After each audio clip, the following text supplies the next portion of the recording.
Hello Internet, welcome to Techno Geeks Corner. Today we're going to be diving into what CrossFire and SLI are, what they are, how they benefit, and why they're needed in today's society. Let's get started.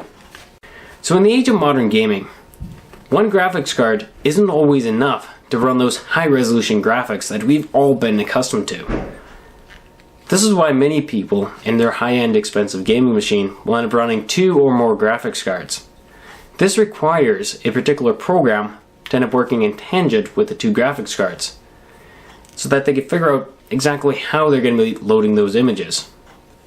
Enter CrossFire and SLI. SLI is made by Nvidea. We'll be getting more into the nitty-gritty details later on, but for right now, SLI is Nvidea. CrossFire is similar to SLI in many ways, but it's also very different.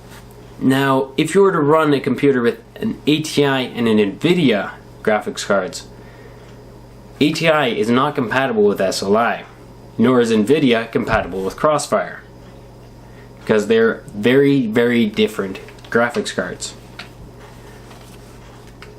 So first, let's end up diving into CrossFire. ATI's CrossFire uses the PCIe Express port. This is the port on your motherboard which you actually plug in your graphics card. This allows many lanes for the graphics to essentially be sent to the CPU so that they can be put onto the screen.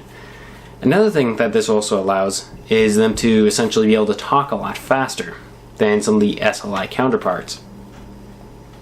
This also doesn't require any third-party piece of tech, unlike SLI.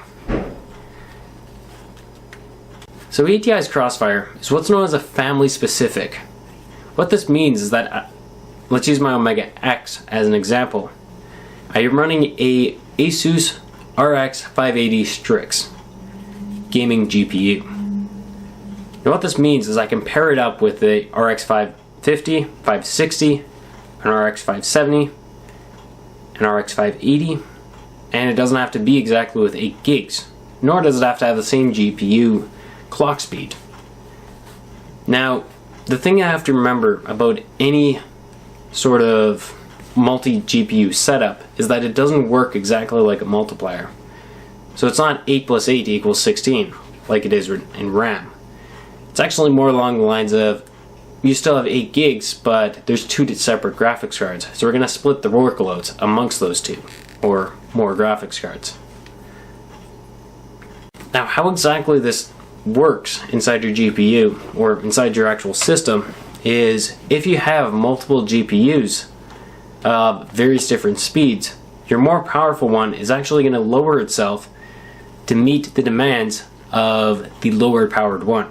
So if you have a 4 gig and an 8 gig, that 8 gig graphics card is going to work as a 4 gig. That's going to also lower its clock speed to match that of the 4 gig card. SLI works a little bit differently. SLI is what's known as a GPU specific. So what this means is that you have to make sure your GPUs are exactly the same model, and you have to make sure that they're from the same manufacturer, have the same bandwidth, and the same clock speed.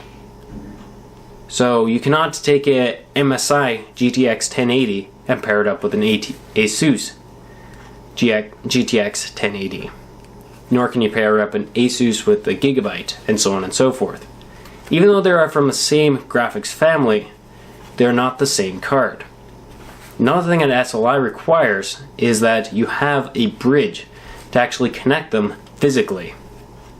Now most of the time, you'll actually get these bridges inside your motherboard. So a couple of things to consider when you're running multiple GPUs is which one you're going to be using, whether you're running an ATI based system or an Nvidia based system. Another thing is that you also have to pay attention is how exactly they work, which is why I made this video. Now, just to go over some of the basics, CrossFire is a family specific. So basically meaning any RX will work together with any RX. However, the RX Vega is a different GPU family. Keep that in mind. The RX Vega will work with the 64, the Vega 64, the Vega 56, and also the new one coming out. This has already been confirmed. SLI is a little bit more restrictive. It requires a bridge up top, which most of the time you get with your graphics card, and at the same time you'll also be getting with your motherboard as well. This also requires you, if you're running an Nvidea based system, to have 2 or more of the exact same graphics card. That means same make, same model, same bandwidth, and same clock speed. If there's any slight variations, they are not going to work.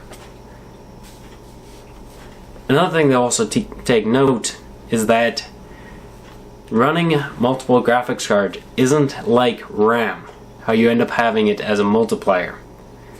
Each graphics card works as its own, but that does not necessarily mean that you're going to be having 16 gigs of video RAM with 2 8 gigs.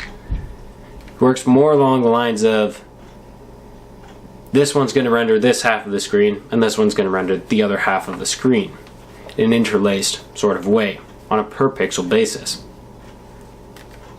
Anyways, thank you very much for watching. If you like what you see, click that subscribe button and don't forget the bell icon as well, so you don't miss out on any future videos. If you want to leave a comment, go right ahead. I am also looking for future videos, so if you have any topics that you want me to discuss, definitely leave a comment down there. There's a lot of content coming.